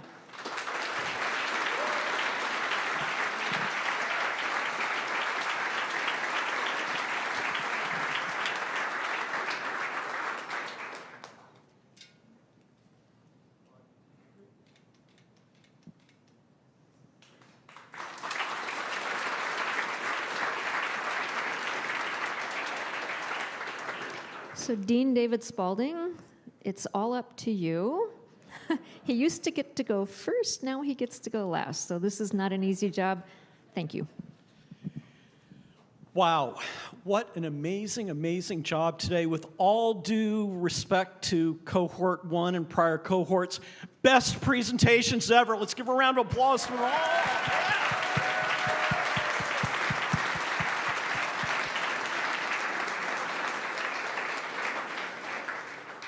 All right, so the key pieces for me were identifying a real need, identifying a real solution, and ideally a solution that delivers real benefits to the customer, so it enhances that purchase decision, and somebody who's already sort of moving along and well-positioned with their product, and I'm choosing Jonathan from TagLink.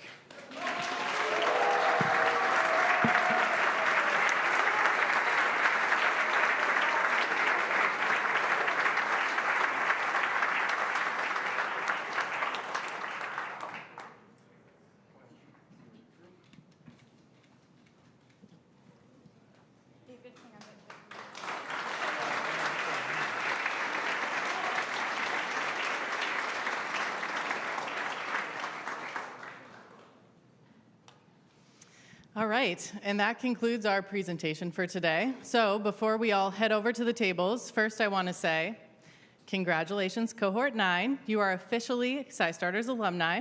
Thank you for a wonderful experience and great job pitching today.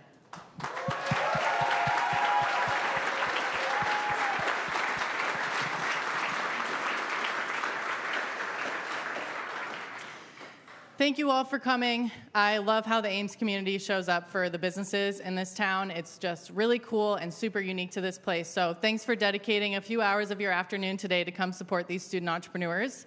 Please feel free to stick around afterwards. We've got food and drinks, and the students will be at their tables. They've got products to sell and showcase, and would love to talk to you more about what they've been working on. And if you are an alumni of our program, could you please come forward at the end so we can get a big group picture? And Cohort 9, I need to get a picture with you all as well. So thank you all so much for coming. Please enjoy food, drink, and speak with the businesses.